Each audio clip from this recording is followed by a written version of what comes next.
Bloomberg Audio Studios. Podcasts, radio, news.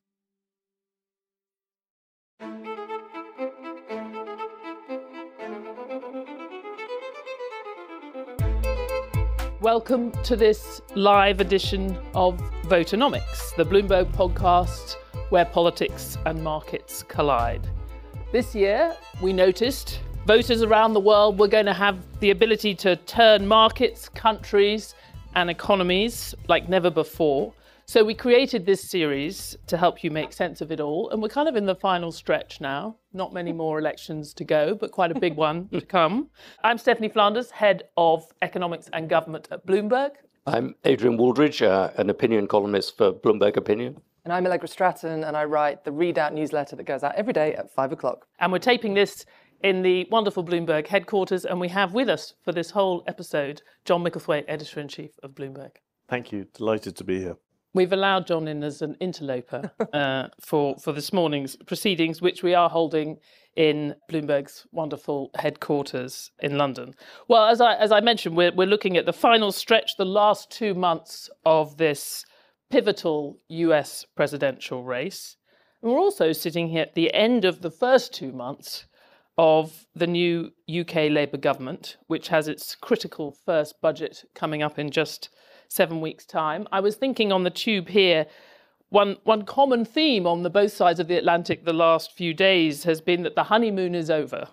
So over for Kamala Harris, if you believe the latest polls from the New York Times this week, and in fact, to some extent, our own swing state poll that we've been running every month since November. Her momentum as a new candidate appears to have stalled. That could all change if she knocks it out of the park in the debate tonight. We're going to talk about all of that plenty in the second half of this show. But first, I think we should talk about the UK. And John, ever since it came in, the government's not stopped talking about tough choices, hard times to come. Is it overdoing it? Is it making the right tough choices, it look like? I think it's possibly overdoing the hard times because the British economy is growing quite quickly. I think on the other hand, it does seem to have run into sort of problems at both ends. You've got the winter fuel vote tonight, which obviously doesn't look as if it's going to go particularly well, even if they'll win it quite sort of easily. It's still caused a lot of sound. And the other end, perhaps more represented in this room, that there is everything to do with the budget and fears of an exodus of entrepreneurs and all those people. And I think it's interesting the way that if you wander around places like the city or you spend time with entrepreneurs, there has suddenly, I think, been over the past month, roughly, a fantastic rethink about Starmer. It's not quite sure exactly what it's based on, but a whole series of people who voted very casually for Starmer or didn't really care when he came in. I think we had a conversation about this here. Are now deeply frightened, and people are talking about the number of people just before here going to the United Arab Emirates, going to Italy, going to other places in Europe. Latest I've now heard today was Cyprus. Anyway, all these places have suddenly come up, and the idea that Starmer's government is going to hit the growth part of the British economy is something that I think has suddenly become a new part of the debate. Adrian, do you think that? I mean, I guess the big thing that's changed is he's now Prime Minister, and people tend to like people less once they're actually in power doing things. No, I think the big thing that's changed is that an illusion has disappeared. The illusion was that the Labour Party in power would basically be like the Tories, only sane. And they're not like the Tories. He's actually a socialist, by which I mean that he doesn't want to nationalise the means of production, but he does want to introduce quite a significant redistribution of wealth in society. He's significantly to the left of Tony Blair. He thinks that the rich have made out a bit like bandits over the last couple of decades, and that the poor have been squeezed, and he is systematically will be systematically redistributing wealth away from the rich towards poorer people. You can see that in the pay deal for train drivers. You can see it in the pay deal for doctors. We'll see it in significant raises in taxes for people with disposable income. And you can see it most dramatically in the VAT on private schools. He basically thinks these are not hardworking people trying to do the best for their children. He thinks they're basically queue jumpers. and they should be charged a decent whack for jumping the queue if they're allowed to do it at all. So I think he's a left-wing figure and will continue to be a left-wing figure throughout the next 5 years. This is not just a bit of pain that we'll get through and when we reach the sunny uplands. This is his belief. Allegra, do you think he's revealing himself to be a rabid socialist? Oh, rabid, I didn't use the word rabid. So I think to a certain extent we are all being played. As someone who was... No. I had to do the strategic comms for the Treasury during some of Rishi's time as Chancellor. And you definitely approach these big fiscal events by putting out the very worst of what you were going to do.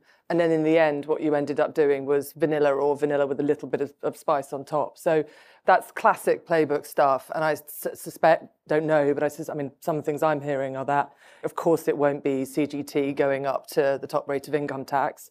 There's some kind of confusion, a sense that, they've got in to the Treasury in number 10 and things aren't quite as easy as they would like it to be, which we'll get on to later about house building and the like and what they're going to deliver in 5 years. But certainly in this early period, they have to manage expectations. That is what they're doing.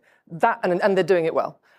Because all of us are having this conversation now about how awful it could end up being. And then, if they end up doing 3% on CGT, the commentariat say, it wasn't too bad in the end. I think there are nonetheless, some bits that I think discern kind of unwise choices. I think, on the VAT point, on school fees, yes, they were very clear they were going to do it. Yes, they don't care that people don't like it. Where I think they sort of reveal a weakness is around this idea it's vindictive to do it in January. I think around... the union settlements, again, they were quite clear, we're going to settle this. Why haven't people settled it? Why has Rishi not settled it? It's so easy. Why not stick some reform in there? They didn't stick reform in there. And then linked to that with winter fuel payment, you're saying times are tough, but you've done these big... And these are choices that they are revealing that I think even in their own terms of kind of wanting to redistribute and so on, are revealing, a kind of callousness / perhaps kind of disregard for their own MPs that might in the end be a problem. Allegra, can I just because of your experience, do you think the winter fuel payment, at least the timing of it, if not the decision itself, they possibly both, is just a mistake? To allow that to be the one thing we could focus on before the budget? I think compare with the public sector pay deals rather than have it all be part of a big budget. Yeah, and this argument they're making now, which is, look, the triple lock's inflating your income, pensioners, chill out. You're going to be net up. This is the wrong way around to make that argument. It should have been, by the way, we're going to need to take this away, but you've done quite well. If that's an argument you're going to make, it was something. You've got the leader of the Welsh Tories coming out and saying it's cruel and unnecessary. It's a bit topsy-turvy. And there are other things. This room doesn't need me to tell you. There are other aspects of revenue raising they could have gone for first. The government was going to do another expensive cut on national insurance. Did they necessarily have to do that? Would that have been something, given the last government, the Conservative government, were probably going to find that difficult? Could they have found something creative there? John, I'm interested. I sometimes think that a government can't win on these things because there's a particular criticism around the amount of uncertainty around the capital gains tax changes, potential inheritance tax changes, even the details of some of the non-dom changes, which they might build on what the previous governments did. Because on the one hand, we tend to say, well, the uncertainty is terrible, all these people are going to leave, and then they might find out it's better than they thought, but they will have already left. But on the other hand, we usually say, if these changes are rushed, if they come in quickly with no consultation and no discussion, that's foolish as well, because it'll have lots of hidden consequences. Given that there's a presumption that there is going to be some increase in wealth and asset taxation, which many economists would have said was justified given the balance of taxes. How could they possibly have struck this balance right for the kind of people in the city that we hear about? A useful comparison is to go and look at Blair. If you remember when Blair came in, again, another sort of left-centre guy who came in with a reputation for having moderated a party. He came in, he did the Bank of England, he did big sort of signature things. He did some stuff which people would regard as being on the left. What Starmer's problem is that just at a moment when Britain is absolutely desperate for growth, he's definitely opened up some possibility of growth in terms of what he's doing on planning, what he's doing on environmental stuff. I think that there's definitely growth there. You could argue that if he really wanted growth, the obvious place to do it is to come up with some kind of deal with Europe, which I suppose would be the area which I would have gone for. And I think if he'd done that, I think that would be that would give him a little bit more room with playing around with capital gains tax.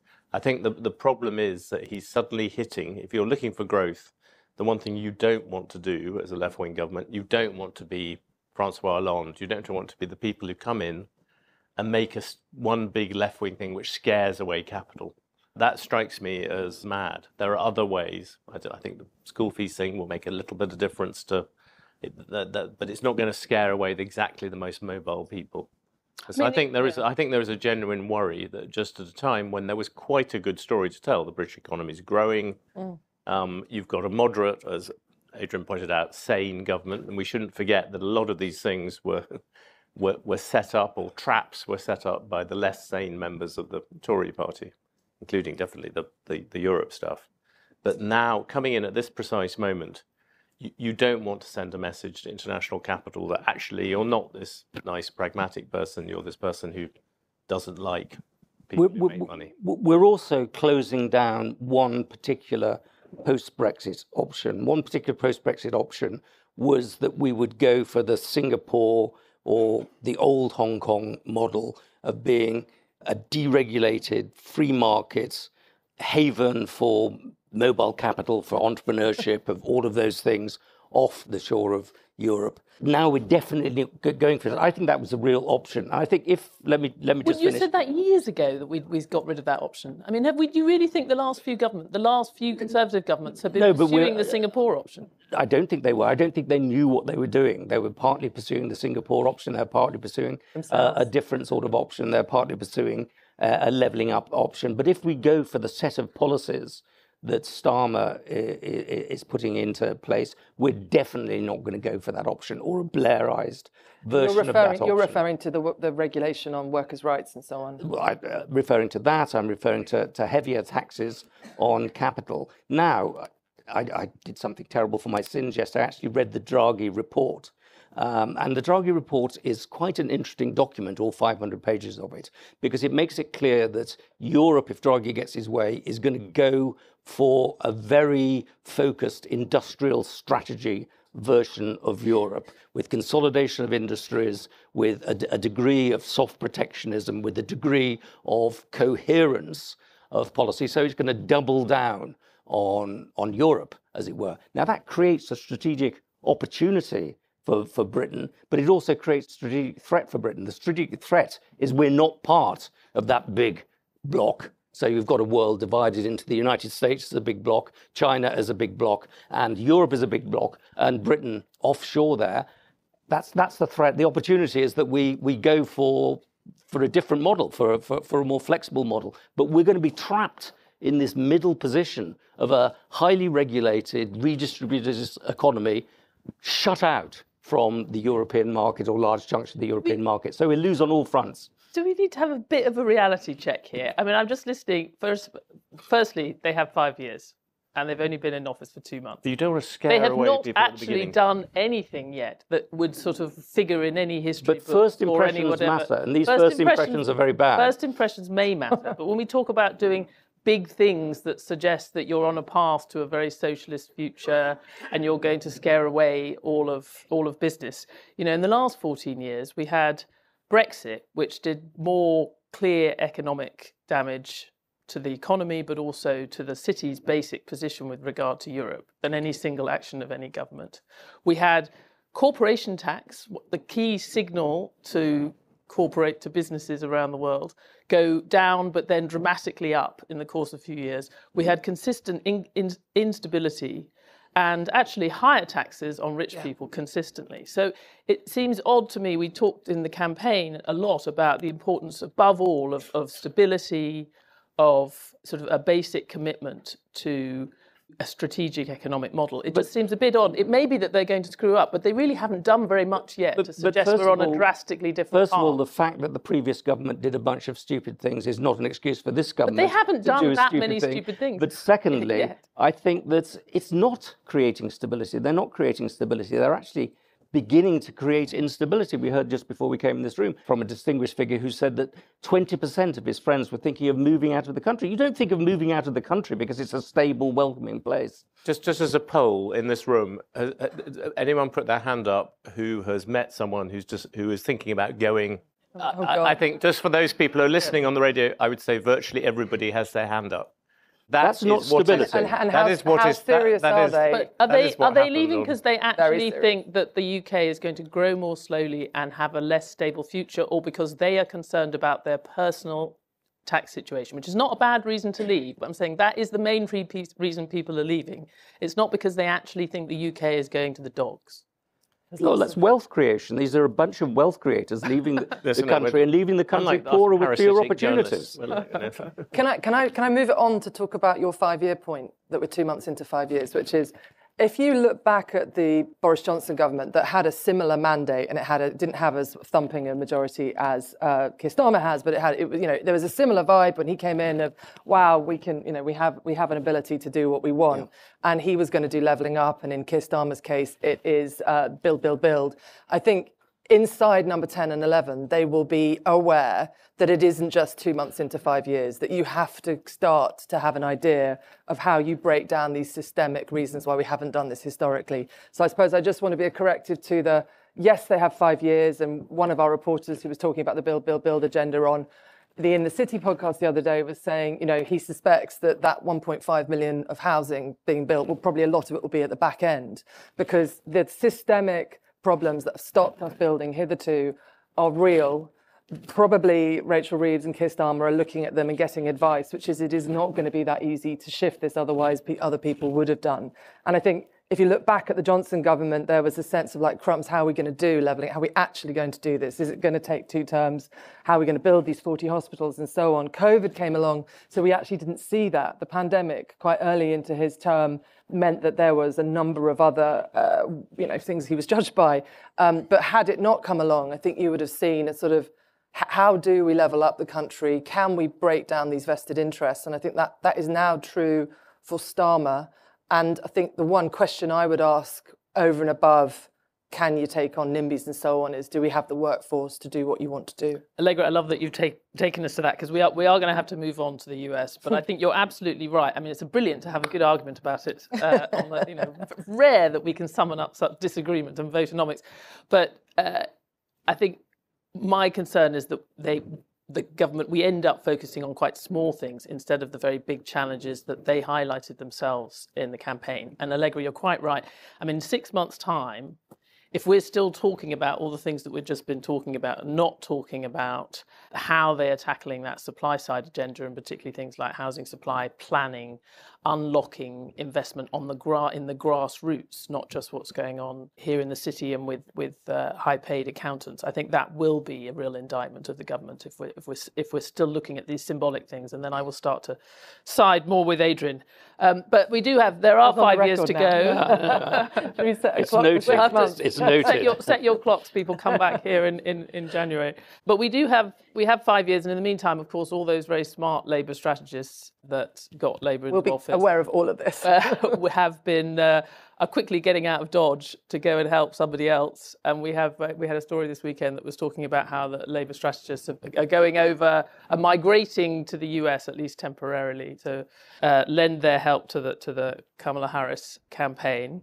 To join us to talk about the US election in this kind of final straight, we have the head of Bloomberg Opinion, Tim O'Brien, who's also the author of Trump Nation, The Art of Being the Donald. Tim, happy to have you here. Though you've set yourself up for this week, you're going to have to stay up really late to watch the debate. It'll be an all-nighter. Let's all talk about the debate briefly, and then maybe talk about this sort of last stretch of the broader campaign. Art of Being the Donald. Which Donald do you think we'll see tonight? Oh, I think nasty Donald. I think, at the RNC in Milwaukee, they wanted Unifier Donald. And he had every reason to do that. He went into the RNC in Milwaukee with incredible momentum. Biden had belly flopped in the debate in June. And there had been the failed assassination attempt. And he had a very good convention. I was there at that convention. There was great energy on the ground for the Republicans. And then he got up on the stage and he spent about 15 minutes talking about being shot and sort of retold the tale. and then immediately went into division. And all of his advisors were saying, talk about unity, bring the country together. You have this advantage. You have all this momentum behind you. And he couldn't do it because that's not who he is. And I think his advisors are recommending tonight that the kind Donald be on the debate stage. But I think like his speech at the RNC, you may get about 5 minutes of kind Donald and you'll get 85 minutes of nasty Donald. But it's kind, and remember that it's worth remembering that speech because it was while Joe Biden was still in the race. He was absolutely looked like he was going to be sailing to November.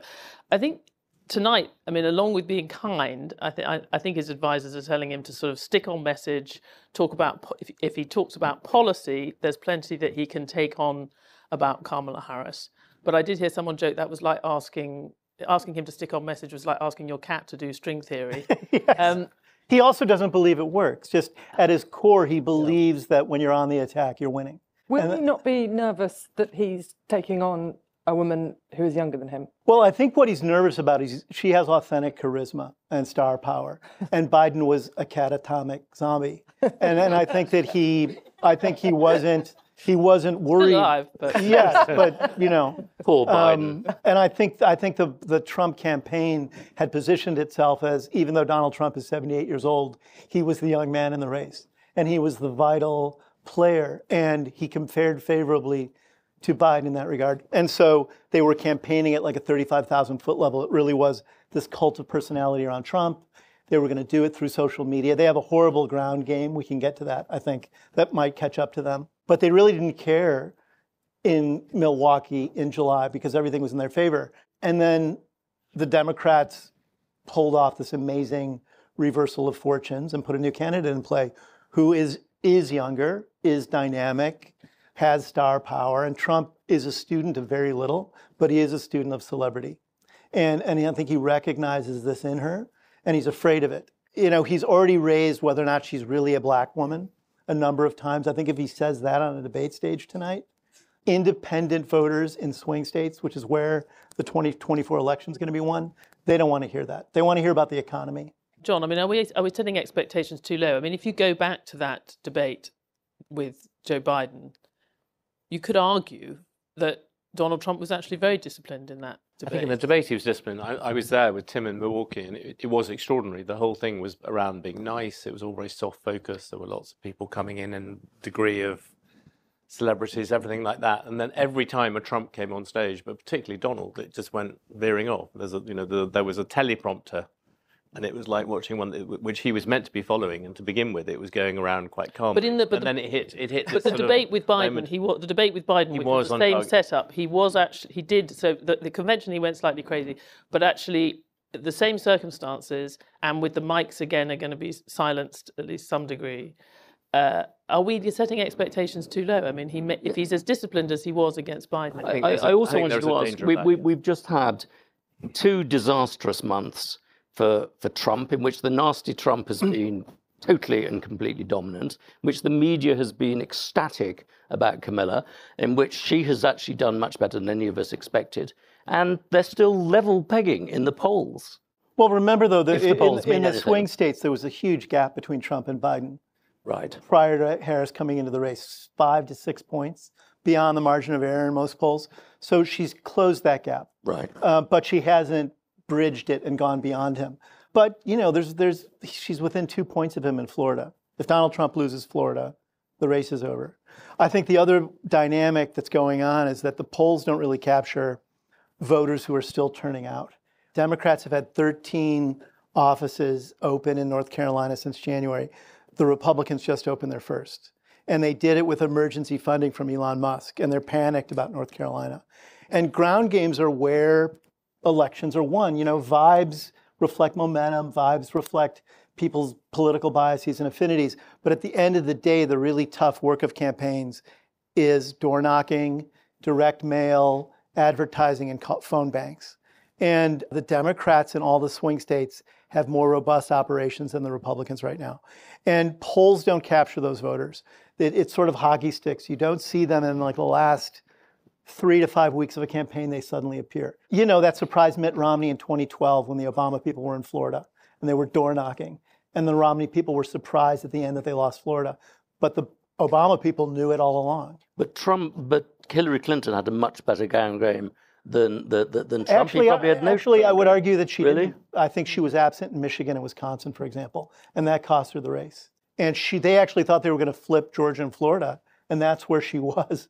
And they needed to actually shore up the blue wall in the upper Midwest. So I don't actually think her ground game was top drawer. That is very true. And I think it was interesting that the director of the battleground campaign for the Democrats actually came to one of our Bloomberg roundtables in Chicago at the Democrat convention. And I asked him what the other side had of all the kind of apparatus it had or the infrastructure on their side that he would like to have. He said nothing. He said there was nothing that he'd like to have on their side. But it is true that the polls in 2020 turned out to be much closer in many of those swing states than expected. So although Joe Biden won, he won by much smaller margins in some of those states. And I think that has got people spooked, even with the ground game that they have. I think you're facing a very basic thing. If you ask people, when you get away from media bubbles, conventions, things, you ask people what they care about. You've got the economy, they trust Trump on that. Immigration, they trust Trump on that, and stuff to do with how America's strong in the world. So if what you said at the beginning, I think is right, is if he can stop being nasty, stop being weird, and just focus on the policies, then he's actually better or worse in not a bad position. I mean, Allegra, do you think she has done, or what more do you think she needs to do on the economy? Because it is absolutely true. It came through in our swing state poll. By a wide margin, the most important issue for people is the economy. And they do still favour Donald Trump by a wide margin on the economy. The only substantive speech, with a generous use of the word substantive, that she's made has been on the economy, but she's done enough. It's tricky because it's quite like it was for Rishi Sunak, where you are trying to evaluate how you talk about the economy. On the one hand, you're coming out of, in the broad sweep of things, the pandemic and then the inflation and cost of living crisis. So you have done a good job objectively if you look at sort of the last, medium-term period, but people are still feeling it. People are still feeling the effect of everything being exceedingly expensive. So it was very tricky for Sunak to talk about, I promise you I'll get on to Kamala Harris, but it was very tricky for him to talk about, do I say, look at me, pat on the back, I've done really well, or do I feel their pain and talk about that? And you can see that she is struggling with how to talk about, on the one hand, I've done a good job, pat me on the back. I mean, Tim, you tell me if I'm wrong. But then she's also talking about cost of living, price gouging with grocery shopping and so on. So it's trying to connect while also say, hey, we didn't do such a bad job. It's really tricky. I covered, as a TV reporter, I covered the Democratic primaries in 2019. I wasn't that impressed with her. She was, in the TV debates then, she was the worst performer most of the time. So, I'm interested to see this evening the extent to which she... we know Tulsi Gabbard is advising Trump. Tulsi Gabbard was in those TV debates and she absolutely landed a couple of blows. So it'd be interesting to see any effect that she has as an advisor in that kind of question that Trump's team must surely be having, which is, to what extent do you go in for the jugular or do you let her, as he did with Biden, do you let her kind of, on some of these flip-flops, do you let her sort of reveal her own problems? I also wonder, contrary to what Tim's saying, whether nasty is necessarily a bad thing. With him, it because seem to be. Richard Nixon once said, "Never underestimate the amount of evil there is in people." Yeah. And he won 2 elections. Take that away as a message. Tim, people, I wonder. I'm sure he won one election. But Tim, and he's lost every. Oh, you mean Nixon? When people look back at the Trump Hillary Clinton debates, TV debates, there's a New York Times reporter, who went through all of them this weekend. She watched all of them. And she said he comes across as freewheeling, chaotic and crazy. But actually, he probably had the last laugh on a number of fronts. So she's meticulous, she lands blows. And I just wonder whether, Well, but remember the polling after all 3 of those debates, she was perceived by a large margin as the winner in all 3. And she went on to lose the election. So I think that debates ultimately don't turn elections, but they do clarify and solidify people's sense of the person. The campaign, Yeah.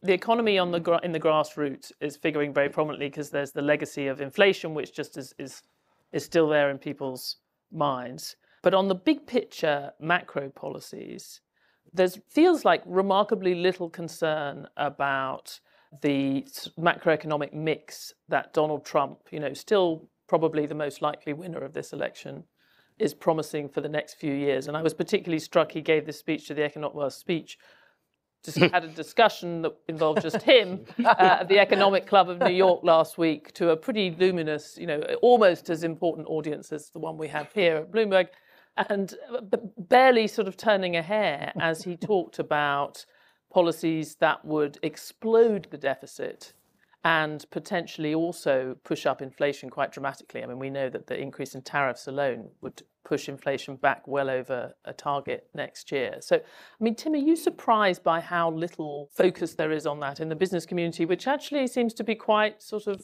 resigned to a potential Trump presidency? Well, I mean, I think for good reason, the business community wants less regulation. I think the business community also wants lower taxes. And often I think the business community can look through those narrow prisms as the foundations for good macroeconomic growth without thinking long-term about other things like the availability of labor or investment capital. I don't think Donald Trump talked about policy in New York. It was gibberish. I mean, calling it policy is a polite word. Let's explain what he... Well, he hasn't thought through any of this stuff. And I think he was taken by surprise about a question about childcare and how do you fund childcare. And rather than talk about, a child tax care credit or an earned income tax credit or direct subsidies, he grabbed for the tariff straw, which, Donald Trump's not a conservative. He's an anarchist. And when you say you're going to impose 20% across the board tariffs and 50% tariffs on China, it's inflationary, it's bad for global trade. And what he believes then is he gets several $1 trillion of money come into the White House in a bag, and then he gets to spend that on various programs, one of which is childcare. So it's sort of like painting with numbers. He hasn't thought it through, and I think he was somewhat panicked by the question. So he went into word salad and spun it along, and then said, "Yes, I'll use tariffs to pay for childcare." I do think it's interesting, though, that I think Trump sorted it through. There are two extraordinary things to me. One, there's this group of people who do genuinely think that slamming on tariffs at this level, sending 1 million people back across the border will actually, it's the right thing to do, and not just the right thing to do, economically it will cause growth. They are very much at the fringe of what Stephanie would regard as economics. But in Milwaukee, you met these people, it's a pattern of thought which is tied together and which they think makes sense. So even if and I think he's a bit like the kind of child who's been sitting around the dining table hearing a few things, but he does tend, the earliest things he ever did was to back tariffs, to oppose NAFTA, all that sort of stuff. So it does chime with him. The second thing, which in this case I'm more like Stephanie feels about rich people in Britain, I'm generally staggered by the number of kind of capitalists in America who sort of think that's okay for exactly the reasons that Tim said. They just tend to think, it's lower taxes, we'll sort out the rest with Trump. But are they worried this time it could be a lot more difficult. Are they worried about vendettas as well if he becomes... I mean, he's... Tim is a target of many Trump. Familiar with those vendettas. The only person who Trump pursued. My ears. I think that, John, your point about this time around, they're evangelical about it is important because I think they went to school in his first administration, and now they know how the locks on the doors work. And he's bringing in people. He's not going to have the Jim Mattises of the world, or the Tillersons of the world. Yeah. It's going to be people who are more movement Trumpists, and I think he wants to pull the U.S. out of NATO, for example. You're going to see some of these sort of things happen on the foreign policy front. They want mass migrations of migrants. I don't think they've thought about how to do that. Mass deportation. Deportation, yes, of immigrants. It's all very Trumpist without being economically, democratically, or rationally sensible. Well, wait a minute. In terms of being sensible or not being sensible, between about 1924 and the early 70s, America pursued many of these policies in terms of very restrictive policies on immigration, in terms of a very nationalist set of policies with high tariffs, protectionism, and the rest of it, particularly in the 1920s and 1930s. Which caused a recession, by the way. Well, wait a minute. Which was very bad for the world economy. For a while, it was quite good for the American economy. In the 1920s, America had the biggest boom that it's ever had. So I'm not sure that Trump's policies and the businessmen who support Trump's policies would in the short term be catastrophic for America. I think it'd be bad for the world. I think in the longer term it would be bad for America. But I think you could follow a Trump re-election with some of the policies that he's talking about with a Trump boom. So are you disappointed with the rapid GDP growth, wage growth, and job growth that's already happened over the last 4 years? I would say that a lot of what Biden was doing was consolidating big changes that Trump had been put into place. I think we're moving from a world in which prosperity obviously flows from free trade policies to one in which certain countries, powerful countries, America being one of them, can use industrial strategy, industrial policy, tariffs actually to boost its domestic economy. So I would say that Trump is the brake, Biden is the continuation of Trump, and that a further Trump presidency, I think, disastrous in the long term, but might in the short term be very good for American business, which is one of the reasons why American business likes it. It doesn't like it because it's stupid. It likes it because it sees real benefits for the US economy. You heard it here first. We should be partying like it's 1927, 1928. That's what we're going for. As I said, it led hold to your wallets. long-term disaster. Long term, it's like 3 years from Yeah. now. Anyway, I think it's very good to have a range of perspectives, but I think we probably all agree that there does seem to be a slightly short-term perspective of many of these businesses looking at the mix of policies. And I can't, as an economist, I find it very painful, just precisely what Tim was identifying, this idea that you can raise an enormous amount from tariffs and also create enormous numbers of import competing manufacturing jobs in the US. Because if you raise a lot of money, that means you've completely failed to reduce imports because you're making lots of money on the tariffs. Just to say, I wish I could just tell him that. Okay, questions. You get to have your say. And I think that actually the hand here was the first one to go up. So absolutely fascinating. Just picking up what Tim and Adrian were talking about and picking up on what the head of the CIA and MI6 was saying last week about this being the most dangerous point since the end of the Cold War. Will a Trump presidency, how serious will it be globally? We've heard a lot, but not so much about the global picture. We might take one other one, just take them in pairs. Thank you very much. I was slightly surprised. I mean, I know you can't cover everything, but no mention was made of climate action and changes that are needed for economy and the positions of the different players, and also the potential social unrest that we've seen in the UK and how that might play out after the election in the States. And obviously all these things are absolutely crucial to the economy, if that's what you want to focus on. Thank you. Okay, so rest of the world, dangers for the rest of the world and climate, which of course are two related. But Allegra, do you want to? And clearly Trump is concerning for the climate agenda. I think he's more likely to unwind the regulations in the US around environmental protection than necessarily. You know, IRA was very cleverly, brilliantly constructed by the Biden administration to see a lot of Republican areas benefit in terms of jobs and investment. So hopefully he gets that and leaves that alone. But on the sort of points about coal and so on spewing forth lots of pollution, I think that's the sort of regs that will go. And then more broadly, the international agenda, the COPs and so on, people are telling me to not worry too much, that there's still a sort of logic. He's not going to COP this year is, of course, straight after his election. A lot of people, forgive me, if he wins, a lot of people saying if he wins, he's unlikely to do pyrotechnics immediately, pull out, not go, because, of course, he pulled out of the Paris Agreement back in his last term. Wait and see. I think IRA protects the agenda somewhat because it's been so focused on Republican areas. I think very quickly on going to Milwaukee, the two things you could say if you were a Republican speaker, no matter how boring, to encourage things was one, talk about transgender stuff and people, girls and boys teams and things like that. And the other thing was just to mention the word energy, and the whole room would burst into drill, baby drill. That was, and that but of it course, was Biden's complete, doing quite a lot of that as well. So, but it's but it's still that. So on that side, I would be worried, notwithstanding what Allegra said on Anthony's point about the wider world. I think there is the transactional. I mean, is Trump going to cause us problems? Yes. NATO, I'm not as sure as Tim, but I'm worried about that. I think you have to admit, though, with Trump, he's very transactional. So I think, and he's transactional, and he doesn't want to be seen to be a wimp. So if you take a problem like Ukraine, for instance, I think it's possible to imagine Trump quite quickly trying to come to some kind of deal with Putin that we might all disapprove of, but might vaguely set the borders where they are at the moment and sort of let Ukraine come into a version of NATO. Would that satisfy the Ukrainians? No.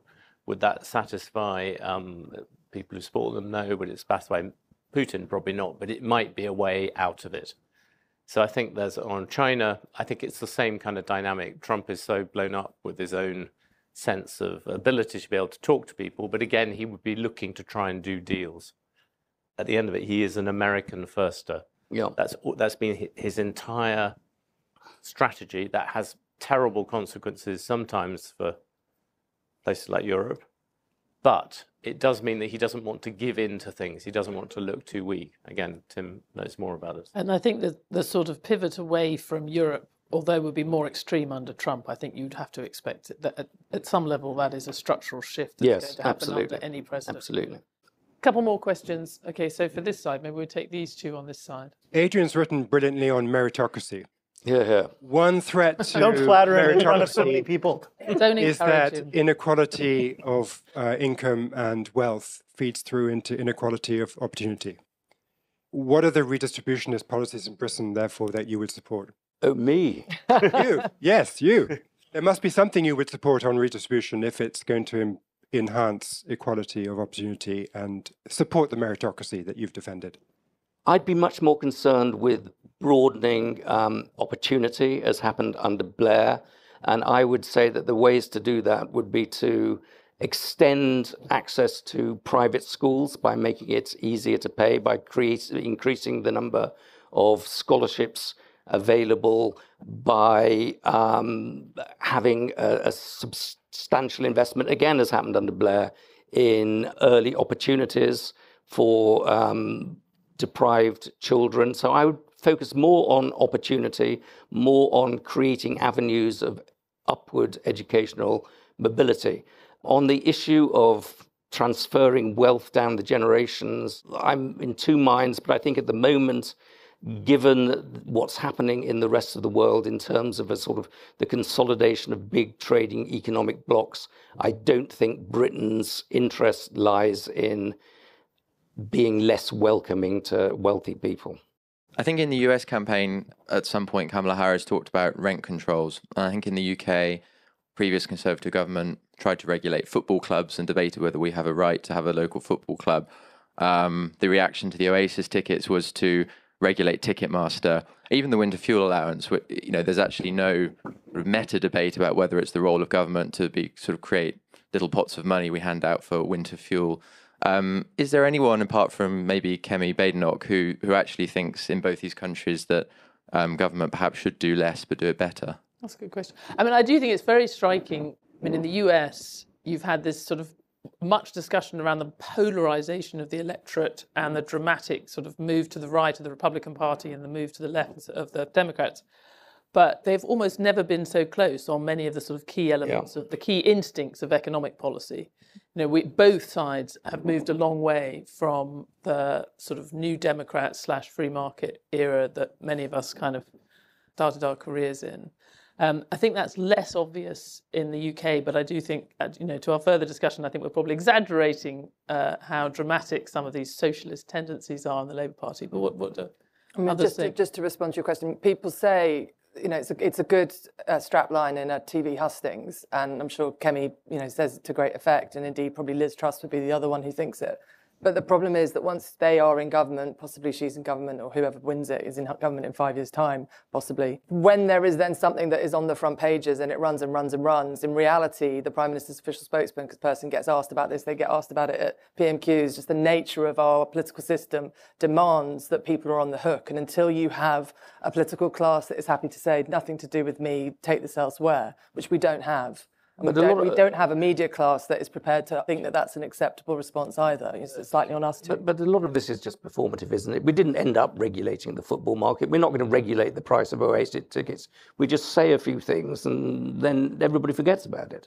I mean, I think to Sebastian's question too about redistribution, when we start to talk about the tax structure, we sometimes just frame this solely where our income taxes. Obviously, this is of great interest in the UK right now. But I think in the UK, only about 10% of government revenue comes from corporate income taxes, and about 20% comes from personal income taxes.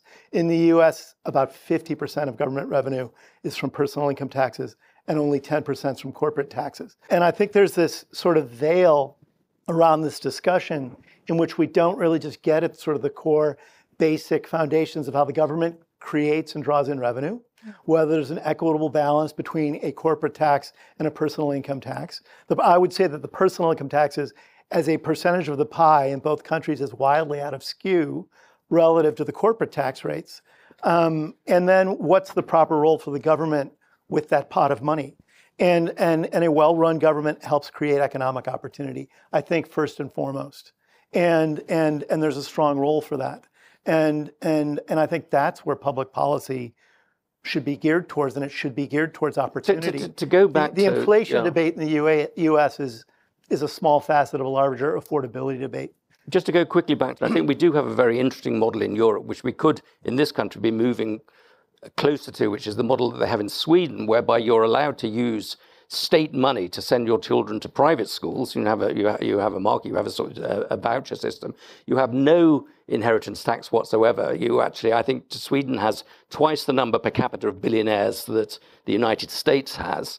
And yet there is a great sense that this country has lots of upward mobility. So I think it is possible to combine these two things. It's just that we in Britain are determined to go down exactly the wrong road. And also to answer Sebastian's point, I don't know how many of you here are watching Freddie Flintoff's Field of Dreams, but certainly I recommend it. You recommend it? It's amazing. And he goes to Preston where he grew up, and he actually acts like he teaches them cricket and the lot, but he is a youth worker, and we cut them that service to smithereens during the last 10, 15 years of the last Conservative government. And I think that's something that a lot of Conservatives would look back on and regret. And if you talk about social mobility, it's one thing to talk about it in London and the South East, but think about it in those incredibly poor towns and cities, towns mostly in the North, where kids don't have an adult figure to look up to. How on earth you're going to get any meritocracy going in those areas if you don't have a figure? I mean, they can't all have Freddie Flintoff, who is an electric character, but they can have, and they did have, and I think that's because we had the pandemic and then the cost of living and so on, we haven't reflected on deficit reduction and whether it was done in the right way. If you agree with it, a lot of people don't agree with it, but if you do agree with it, did they do the right cuts? And they cut youth services, they cut drug services, they cut social care.